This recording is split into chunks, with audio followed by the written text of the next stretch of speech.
Okay, then. Well, everybody, welcome to the Recreation and Amenities Committee. Clearly, I am not Councillor Hart. He is unable to be with us, so he did call me yesterday and and spoke to me for an hour about how I should do this and how to do this perfectly well. And he is watching. I know he's watching. That's what I'm saying. So, without further ado, I will just read the information that I have to read the recording. This meeting is being recorded and will be uploaded to the Biddulph Town Council YouTube page. The aim is that decision-making should be transparent and in the public domain, which will involve more of our community in local democracy. By being in this council chamber, you are consenting to being recorded and for your image to be added to YouTube. The images and sound may be used for training purposes. Any views expressed are the speaker's own and do not necessarily reflect the view of Biddulph Town Council. Please view the guidance on recording in public meetings policy if you need more information. The Deputy Mayor has kindly offered to be my spotter as well, which is extremely kind of him. And I don't think that this meeting should actually take too long, to be honest. Speak to the Chief's officer. So, first of all, do we have any apologies? Quite a number, yes. Councillors Harper, Hart, Jones, Proudlove, Rushton and Smith. Thank you. Declarations of interest. First ones are disclosable pecuniary interests and dispensations. No. And any other interests at all? No. Okay, so item 50 is the minutes of the last meeting. Do we want to go through them? I know we just approved them at full council. So do we take that now as read that they've been agreed? So just a show of hands. Initially in corners. Yep. They've done this before. Don't know.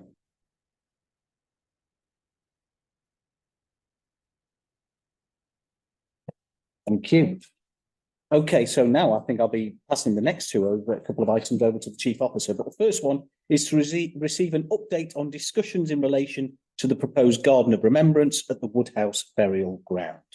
Thank you very much. I had hoped to have a bit more information for you on this, but we, Ange, made an appointment with a planning officer at the District Council because we felt it was sensible to consider whether we need further planning permission in relation to the development of this site. She had a meeting with that officer in relation to that and another project as well, both of which are a bit complicated, and we're awaiting further feedback.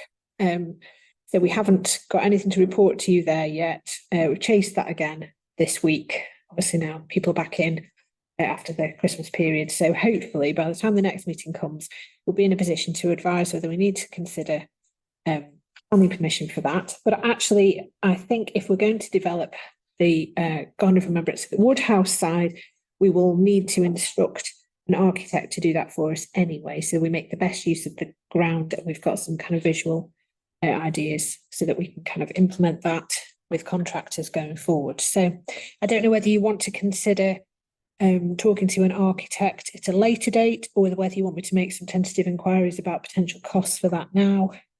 How quickly you want me to move it forward, really. Councillor Jackson first, please. Yeah, thanks. So the planning officer couldn't actually tell us whether we needed planning permission. But, you know, I find that a little bit. I'll make a decision, but I'll tell you when. You know, it just seems as though, do we need planning permission for this? Yes or no? It should be fair. It should be fairly straightforward. I know planning isn't straightforward, but you'd have thought it would have been fairly straightforward. Well, we discussed quite a lot of things, didn't we? About the graves, whether we're going to go for gravestones or whether we're going to go for the same arrangement that we got on the other side, or whatever. Now, tell me if I'm wrong, I don't think we've actually sort of made that decision what we're actually looking at for the garden of remembrance in the Woodhouse burial ground. Yeah. No, and the conversation that Angie's had with talking on her behalf now, I'm sorry, with the planning officer is essentially that we will have some sort of memorial, whether that be the little kind of half gravestones or whether it be the bricks like we've currently got, and then paths as we've got at the moment. So, you know, what that exactly looks like. We're assuming we're having to ask for planning permission to put gravestones in a graveyard. It just seems bizarre to me. It's the infrastructure stuff, isn't it? It's the footpaths, and you know, if we want to introduce any kind of walls, or actually, I don't know what the legislation is as regards kind of a new burial area. Whether when we obviously that was kind of before I was here, whether the planning permission from that period when we turned the site into a burial ground, whether that covers it, or whether you have to provide some sort of update, whether it's a permitted development. So we await the feedback. Okay. Chief Officer, I've got councillors Redfern, Garvey, and then Yates, starting with Councillor Redfern. Yeah, we had quite a wide ranging discussions, I remember last time. There are all sorts of elements in there. There was, for example, a tree of remembrance. Then Nigel suggested there could be like an avenue of trees, more type of things. So how does all that get distilled into what do we? I think really it might be quite nice to instruct somebody to help us with that. I realise that's a cost to the town council, but in terms of kind of working out what the development costs would be, it might be. That was why my hand initially went up, because I was going to say that I'd rather have that process start sooner than later. So really from this meeting, I think it might be an idea to start looking around and talking to architects to see who might be able to help us with this particular project.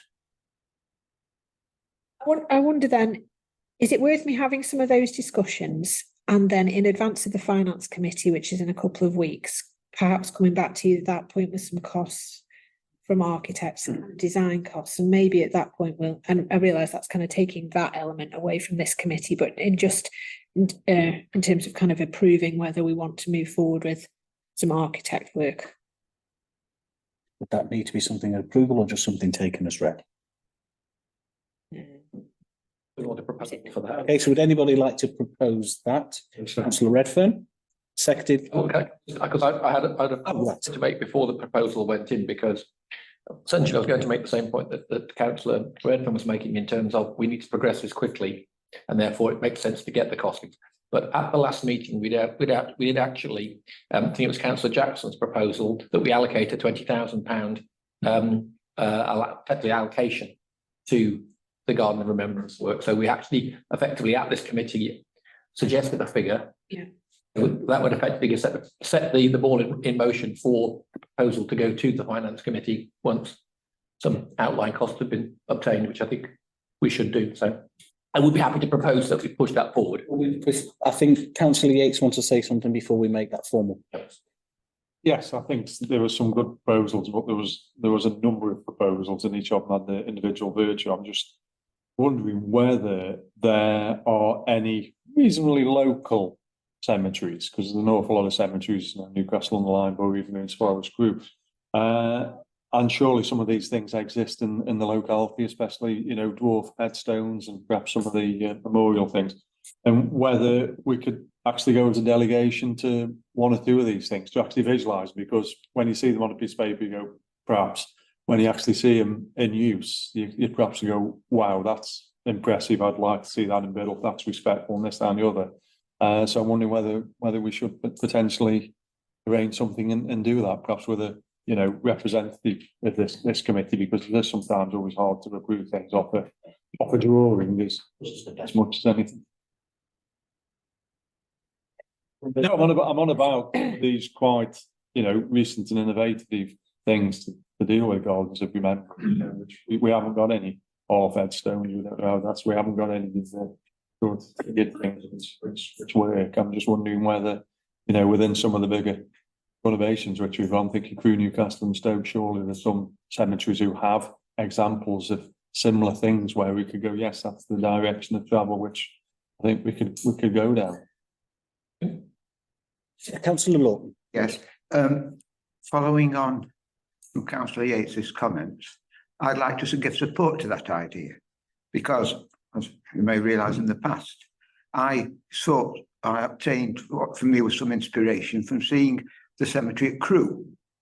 And I think there's a lot of merit in actually seeing something for yourself. But that was in particular regard to the half-height headstones. There are other forms of memorial that has been identified and distributed to us for consideration. I wouldn't like to pretend to know where there are examples of them all, but as a principle, to go and have a look, if there's somewhere within reasonable distance, I would strongly support that. Well, very quickly, I think when we're talking to the architects and they're coming up with some sort of schemes, I think what we need from them is how many memorials we could get in a space if they were all in that sort, and how many they were. You know, to me, the most important part is getting as many memorials in the space that we've got, and still be, you know, tasteful and that sort of thing. But I do think getting that part of it right and maximising the amount of room we've got is probably more important than aesthetically how things are actually looking at. That's the really important part of it. Right, so coming back to where we were with regard to the proposal, now please tell me if I am wrong. So having just looked at the minutes that Councillor Garvey made reference to, there was the £20,000 approval. Does this now need to then go to finance? Does that need to go to the finance committee? Well, the £20,000 for next year's budget allocation. Right, So okay. if you want to make a spend in relation to architects' fees or something like that, that will need to go to the finance committee just for approval and to consider the role of procurement and the specification. Right. So is the proposal then to ask the chief officer to start doing some digging with regard to architects? Making initial investigations. On the pun. Use word digging was probably appropriate, but to make some initial investigations as to potential costs and then effectively what you would get for the different costs. I think on the presentation that was presented at the last meeting, there were lots and lots of images of the options. So I think having sort of an idea of the cost of them would be most useful. Yes. I think in some respects, you know, just reflecting on the comment of what half-grown stones actually look like in situ and some of the other things. Groundworks is what we're talking about. You know, on reflection, it's the groundworks what we're talking about, which will take these facilities, these objects, these memorials, not the actual memorials themselves, because the nature of a graveyard is that they sort of accrue over a period of time, isn't it? So the initial planning and development work in the siting perhaps can be done standalone to, you know, the really always degree of flexibility in lieu of actually visualising what goes there. But I think we do need to have a clear steer of the kind of memorial which we want, because I assume, this is always a dangerous word, which is why I stress it, we're going to fix on one particular type of memorial and not have a multiple different type within the area. And I think in some respects, ground preparation, ground layout is perhaps common to most, but I do think actually having a visual heads up in a real environment is important and needs to be done expediently. So with that in mind, oh, sorry, Councillor Lawton, did you want to say something? If I could just pick on just one point made by Councillor Yates there, please, suggesting that there's just one style. Now, be it the curb type that's currently at St. Leonard's or at the burial ground, or the half gravestone type, these are really designed for people who want to perhaps lay flowers, visit, and have a focal point to reflect upon their beloved. And there are a lot of people like that, but it's not everyone. Some people might be happy with one of these trees where a little leaf with a name on would be sufficient to say, well, we've marked them. we don't feel under any pressure to attend them in any way, and that suits us better. So to that end, a one-size-fits-all solution might not be the best solution. Perhaps we could address both those approaches as rather than just one of them. Yeah. I would disagree with that. So, Councillor Garvey, are you then happy to propose the fact that we ask the chief officer to? Councillor Redfern. Oh, sorry, Councillor Redfern, to propose that the chief officer does some research and speaks to some architects to then come up with what we consider to be the most appropriate solution. Have we got then Councillor Garvey will second that, and then a vote, please. Everybody in favour? Chair, if I may, just one caveat, is there any merit in exploring to see if there's any local places who've got some of these things so we can actually physically look at them? Because I'm committing to, based on a photograph and a catalogue or something, which concerns me slightly. Once we do it forever. Don't we? We've done quite a lot of work on that, so I could happily give you lists of places you can go to. Yeah, Obviously, the pictures that are included in the reports, the ones that we've taken, and we've trawled around burial grounds days on end, looking at pretty much everywhere we go, we look at a burial ground. Look at those. Chair, if you can circulate some reasonably close localities, yeah, give us a sort of heads up to make a heads up on the headstones to make it. Yeah, that's what we'll do that. Okay, thank you. Item 52, to consider proposals in relation to the Trent Valley Way development. Once again, Chief Officer. Thank you. Well, I've included that on this agenda because obviously this is the group that considers footpaths and spends on footpaths, and previously we haven't had a great deal of options to spend any funding on, but we do have an allocation through earmarked reserves. I'm trying to work out whether I can talk and do this, which might just stretch me just a little bit too far. Now just see if I have to make it work. I think it's going to work. Switched off. Okay.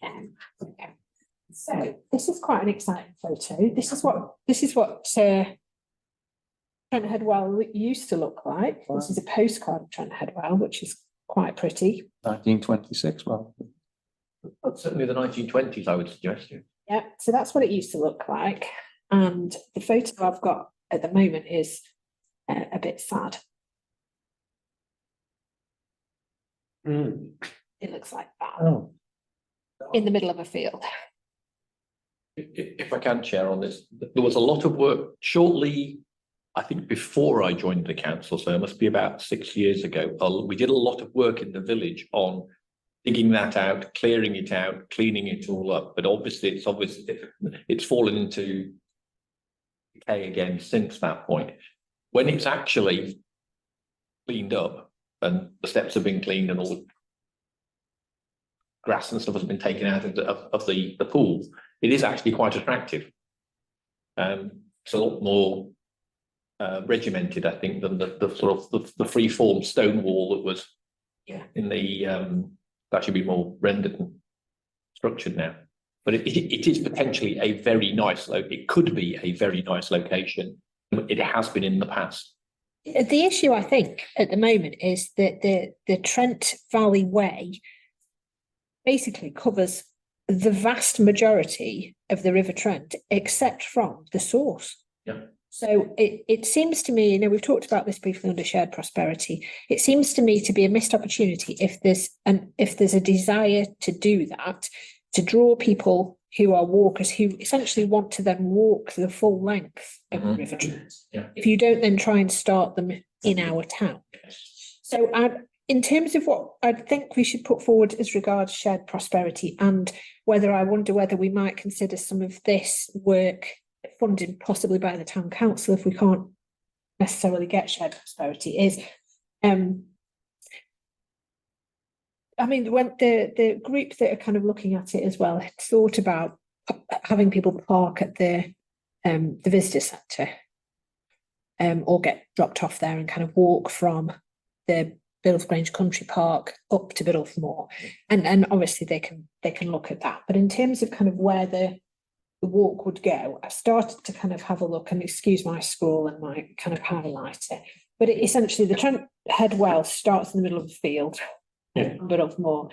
And then in terms of the work that might be needed, the well itself would need some restoration and clearance. And all along what would be the Biddulph section and essentially the final section of this, there would need to be signage and some interpretation boards as well to tell people what they're actually looking at. So there's obviously a cost to that. And then I think you would take Biddulph Town 52, the footpath, which would then, you've got some time walking on the road, but then you skirt back onto Biddulph Town 48 that takes you down through Robin Hill. I don't know whether you want me to just keep telling you what I think my route is, if everybody's happy with that. Then you go Robin Hill to Biddulph Town 47, Biddulph Town 148. There's quite a lot of the potential route that's an existing footpath on the definitive map, albeit they're not very well maintained. And I hope you know what's coming in a few minutes' time as regards you putting your boots on. So then you go Crober Road to Biddulph Town 137. Which I don't know if you can all see that. I'm trying to keep us as close to the River Trent as possible, but there isn't a definitive map footpath that goes along the River Trent. So you're kind of following the route of it without, you obviously can't, it's on private property, most of the river there. Then you go Biddulph Town 138. By this point, you're on Lodge Barn Road, and the following one takes you down to Greenway Bank, and obviously then on to Brown Edge, and that's then the city then picks up a section of it from there as well. So yeah, it does drop. It drops down into. Doesn't actually go into the country park itself. The path that takes you actually by the Trent itself, goes off sort of before you hit the country park. There's a stile and a gate there, and you go down. There's it has been rebuilt a couple of times. There is like a bridge that goes over the river there and follows quite a narrow path along the ravine. That certainly would need some work doing on it to make it of a standard. At the moment, it is a public footpath. You can travel along it, but one person only at a time. And in the wet weather, it does become quite a dangerous path to actually go along. And that comes up at which farm is it? It has a stone outside, and it's Lions Paw Farm. Yeah, Lions Paw Farm. It comes up by the side of there, and then goes up over Brown Edge. That particular path. So Yates, did you have something? I was just going to make a comment that the Dane Valley Way, which starts up on the moors above Three Shires Head, generally does a similar thing in the context that it follows the river where it can, but it doesn't shy away from actually going quite long distance away from the river where there isn't an appropriate. Certainly as it exits Congleton to go across to, for where the River Dane then shoots across towards Holmes Chapel, it is a significant distance away from it. So there is precedent that you don't have to worry too much about always being in sight of the river, as long as it's a logical path to join it at key stages. The other thing I was going to comment on is that I do remember in the long distant past doing a geological field trip from Biddulph High School, and we went over a stile right in the dip of where the River Trent is on Crober Road, and then taking that footpath, following the River Trent quite far down towards Greenway Bank. And because the particular teacher I was with, Mr. Badley, if those who remember him, wanted to dig into this particular cliff, we had to climb over a barbed wire fence, which was the entrance to Greenway Bank, so that's the path which I think you're thinking about, which actually veers left the lines, but that wouldn't be a massive change, and perhaps there is scope to be a permissive path to actually create a straight line connection to go into, which would take you to the waterfall, and then that would follow the path down, and that would only be a very short length of permissive path, and that would be a fantastic route, because it would mean from Crowborough all the way to the Humber estuary, it would therefore be on a river footpath. So I think that's worth potentially exploring with the landowners. So that switch to the left could actually be a short stretch of straight on, only probably about 100 metres at the most, something like that. We'll certainly connect the country part. The country part to Grover Road, and You've got parking as well. yeah, absolutely. We could have it in that. Suppose really we've obviously discussed it, the potential of putting in a grant application to support this piece of work, but really actually the consideration and the talk happens here about how we make that work and how we move it forward. So I suppose that's why I kind of brought it today. I do think there's some merit in us all sticking our wellies on. Absolutely. And going and almost making a to-do list, because that would really help to work out what the potential costs will be, whether there's a town council element that you want to put forward, because we haven't put any, we haven't put much funding into footpaths for a couple of years. We've obviously got some funding. We can apply to the county for their community initiative funding, obviously the shared prosperity. But I think at the moment we all think it's a brilliant idea, and obviously there's a third party voluntary sector organisation that would like to work it up as well, but we don't kind of really know what we're talking about, do we? If you know what I mean. I'm going to come to Councillor Lawton just in a second, because Councillor Yates just says there's a slight caveat to what has just been said. And then Yes, again, I remember a geography teacher moaning that the water company supplies Middleford 7 Trent, and he always used to advocate that it should be Trent 7. The simple reason is that it might not be the longest river, it's the third longest river in the country, but it is economically the most significant river in the context that it was the powerhouse with the coal-fired power stations of the whole of the country, in industrial conurbations and things, more so than the River Severn did. So this path could potentially be of national importance. Yeah. So in some respects, it should be able to actually attract some significant grant assistance to actually reflect the fact that it would be a nationally significant path. So that's something which we've got to keep an eye on as well. It doesn't have to be so parochial in the funding and dipping into shared prosperity. I'm sure there is a mechanism to tap into creating long distance paths of national importance. And I do think a proper Trent Valley path would fit into that criteria. I think that's definitely worth exploring. And it already has been explored. We are very last section. Well, exactly. Yeah. So that path already. Attract us some funding? That's the thing. Does that give us some extra funding outside of our normal scope of shared prosperity fund and Biddletown Council? That's what I'm saying. The Trent Valley Way exists. It's just our section that doesn't. So we're saying our section should be part of it. Without us, it wouldn't exist. So come on, show us the money. Councillor Lawton. Thank you. Despite living next to a stream, which I strongly suspect ends up in the River Dane, I must say that my experience of looking at the early stages of the River Trent are very, very limited. In fact, they're limited to just one occasion. Perhaps it was 10 years ago, perhaps it's a little longer now, when I went with some friends to discover where this famous head of the Trent was. And I well remember it wasn't the easiest spot to go across. We went across a field, and whilst we were concentrating on what we were looking at the Trent, a herd of cows came and ganged up on us that were in the field. And one felt that generally it was difficult. It was not easy for people to really visit the head of the Trent. Are there any problems today with that? Do we know? The ownership of the land has changed. I think the ownership has changed, but it is still on the definitive map in terms of footpaths, and we've just protected the area around Trent Head Well with a local green space designation.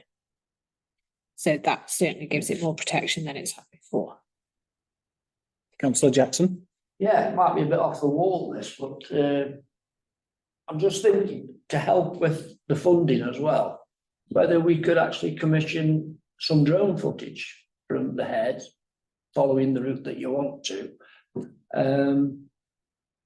For those of us that are not as agile, who could actually do a virtual reality trip along the way. Councillor Rogers do that for, You know what? wouldn't Councillor Rogers do that for us? That's the thing, we'll delegate Councillor Rogers. What a shame he's left. I'm just thinking it would be, Yeah, it's fine. that footage would help with, writing out the bits and say, well, this is where we need to go and want to. I just thought it might be an idea. It's a great idea. I do. And I'm sure Councillor Rogers, having just shown me how enthusiastic he wants to do the burial ground, Yes. I think he would do that quite happily. Councillor Garvey. Thank you, Chair. There were two or three things I wanted to suggest. First of all, where was I going? Should involve the Biddlesmore Community Association, because they were actually part of when it was last done. That would probably be a good thing to do. I'm 100% behind the idea if we go and walk this to at least outline where it is to understand that. As I say, I believe the land ownership's changed, and I think it's now Chris and Irene Rhodes that own the field in which it is. I think they may be more amenable to. Previously, the Palmery Rent tended to put a bull in the field whenever there was an event going on. We should, if it's possible, perhaps we should at least announce this or launch it in conjunction with Biddlesmore well dressing this summer. That would be a good hook to hang it on, because that affects it. And potentially when we get to the point of doing the refurbishment and effectively reopening it, tie that in with probably next year's well dressing to try and effectively encourage to have the well dressing at the wellhead. Be nice for a change rather than just on the village green. It's just some ideas that perhaps might want to be rolled into how we take it forward. But the other thing is that which is certainly appropriate work. Again, talk to Matt Swindlehurst as the portfolio holder for leisure and tourism, because this is potentially another tourist attraction for Biddle area, and that we should be able to get some fund, hopefully another approach of funding there. And as tourism is one of the major economic growth areas for the district moving forward, I'll certainly suggest it gets onto the Growth and Economy Committee for discussion as well. If I may, I can also come in a little bit there with regard to Councillor Swindlehurst, because obviously he is in the process of setting up a working party on heritage and tourism, which he has asked me to chair, and part of that is a complete regional audit of all the heritage and tourism sites. And I think obviously this would be, I mean, this isn't just one to go on there, it's extremely significant historically. And it's unfortunately, as it stands at the moment, you wouldn't know it was historically significant. But I think it's certainly something, and obviously if you say there's been a change of land ownership and they may be more amenable to what to that kind of thing, I think it could be an extremely important part of the whole overall heritage and tourism strategy for the Staffordshire Moorlands. Is that, oh, so Councillor Kosicki. Would we be liaising with Biddle Bramblers? If I may, they were the ones who came up with the idea initially, because they'd heard it through their work. So they contacted me to say this is something we should be involved in, and then I've contacted different stakeholders as a result of that. So absolutely, I think if you want to kind of nominate yourselves to go on a walk, I'll liaise with whoever's available or wants to do that, and try and organise a date when we can do that, and also with the Ramblers as well. Yeah. I don't know whether do you want to just email me availability? I mean, I know we're perhaps a bit hit and miss over the next few weeks because it's gone very cold, hasn't it? But Talking about starting on Biddlesmore, where it's notoriously cold and wet and windy and the snow falls. yeah, that's the risk in January, isn't it? But I think if we don't, if we wouldn't do anything, would we, if we didn't get at least a date in? So let's try. Yeah, absolutely. Okay, right. 53 jobs for the lensman. That's it. Yes. I've got two little tree jobs, which could do with doing, which the greatest respect is just impossible to get the county to do. The funding is very restricted in relatively small jobs. And that is, there are two rather large trees adjacent to number 2A on Diamond Close, which is on Meadows Way, the bypass, where would really appreciate, because of the problems with garden maintenance of the poor chap who lives there, to have the low branches actually removed. It wouldn't really affect the canopy of the tree as such, but it would make a significant difference to the maintenance with the problems which he has within his driveway.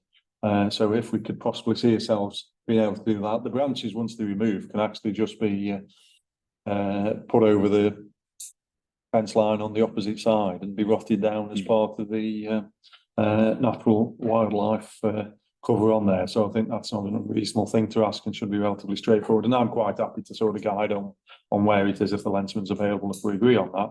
And the other thing, on a similar vein, we are suffering from spurgles on some of the trees along Rudyard Road, especially at the junction of Broomfields. And the spurgles, which is the term I never came across, but that's what they seem to be called, have got a little bit out of hand and are too big to cut off and put into the brown bin. So again, if the lensman could cut those back to the trunk, it would make the tree effectively look like it did around about 18 months ago. For some reason, they've happened this summer, which is weird, but it does make visibility from Broomfield quite bad. The spurgle is a growth directly from the trunk as opposed to from the canopy. And you'll notice when you go up Rudyard Road on the right-hand side, there's two trees particularly affected. It affects a limited type of trees, and it just becomes a crazy growth that's just happening in the trunk. What happens when you normally coppice a tree? You mean it's sort of It's sort of very similar, but the trunk's still there, and they grow up the line of the trunk. It's not a big job, but it's too big for the householder now because each one's probably about 6 to 8 foot long, which is a lot of hassle to put into the brown bins. We accept them.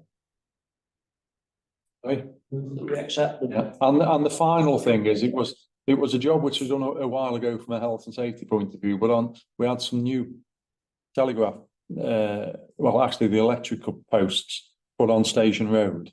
And there was that much weepage of the chemicals. Little dogs were sticking to them when they did the business and caused some problems. So we had some plastic covers put on them. A couple of them have been vandalised. I don't want them taken off, but the two which have been vandalised can just be trimmed straight against the spar which is being put in there just to keep them tidy. It's an easy job to do. It's just the disposal of the bit when you've taken it off. The one's particularly bad by the brook at the bottom, the Gillershore Brook. But you'll notice them. It's just a case of a sharp blade going down, taking the surplus off, and making. Are you saying that would be a job that wouldn't normally be done by the lensman? It's a job. And therefore, Councillor Jackson is right, and we have to approve it. Yes. None of these jobs. None of these jobs. Oh, sorry. You know, those jobs are on private property. So we're now doing private. Which one? 2A Diamond Close. No, it's not. It's on the verge. On the road verge. What's the Rudyard Way one? That's again on the road verge, leading into. So they're county responsibilities. Yeah. So we're doing those because the county won't. Yeah. They haven't got the funding. And are we happy with that? Let it go. It's Nigel. The mayor next year will have real power.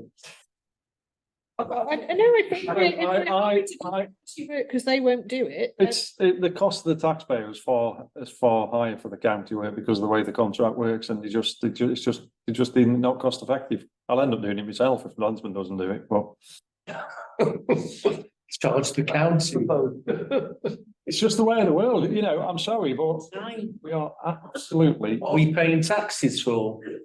Where's the money being spent? I think we need to complain to the county councillor, don't we? I think you need to replace the central government there funding that. Basic jobs, they're not luxuries, are they? Oh, And the other one's the electrical company, is it? Western Power, is it? yeah, that's it. Could be, yeah. We contact them then. I wouldn't think it's been paid I on. don't want them taken off there, that's the thing. I don't want any little dog sticking to the post. Well, I think it'd be good evidence. On YouTube, make it. Do we have a councillor Eardley? I don't know if it's a landsman job, but the footpath from Mall Lane goes through to all the Plainfields, the top of Sandy Road, cul-de-sac. Footpath slowly disappearing under, I don't know if it's idle or some growth that grows up at that. So the footpath's down to about this wide now. It just needs somebody clear it out. Been like that a while, hasn't it? It's growing through. Yeah. Footpath's disappearing. Through the chair, again, a similar thing, you know, Chief Officer's quite right. There is a sort of household responsibility to put those things back, but traditionally, because of the difficulties, the lensman has done it. Councillor Kosicki? I've got several items. I don't know whether one could be described as a fly tip, which could be collected by the district council, but the lay-by at Whitehall has a large branch that has come down and it's blocking quite a significant part of it. I've reported it to the county council, but Nigel doesn't hold out much hope that the county council will remove it. It's been reported since before Christmas. And the other item is there's a sign for Knipersley at the top of Newpool Road, which is completely obscured by the hedge there. And I don't know whether it's possible either the lensman could cut the hedge or perhaps the sign could be relocated to another lamppost. I think it was provided by the town council. Yeah, I'll look into It it. says Knipersley, it's just when you're coming in from Tower Hill Road. Yeah. And the other item is, there's a sign saying Tower Hill Road, which was damaged by a tree that fell over. And it's been put right at the back of, by the fence, so you can't really see it. So whether it's possible the town council could relocate the sign closer to the road so that people could see the sign for Tower Hill Road. Not strictly speaking a town council thing, but I'm just thinking if we wait for the district council to do it, it might be done in about 6 months' time because it's their sign. That's fine. I'll look at all of those. Yeah. What everybody's mentioned today, I'll have a look. I think it's impressive that Councillor Kosicki has got one in Whitemore and one at Tower Hill Road. You couldn't do either. You couldn't do but more split the town in. Well, I might be an some bloom hat on. Yeah, of course, yeah. Certain councillors don't like coming to the town centre. Is that all jobs for the lensman? You got nothing? You should look at in practice if we come across stuff just to relay them, isn't it? Okay, and the final item you please know is confidential items, and I believe this is a standing agenda item, considering land opportunities. No, I ain't got any. Oh, guess who has? No, seriously. Yeah, you need Confidential statement. people who are on Thank you. YouTube. Oh, sorry, yes. You haven't done anything new, you've got maybe. Oh, yes, sorry. Yeah, confidential items. So at this point, we have to sadly say farewell to all the viewers on YouTube. Have a lovely evening.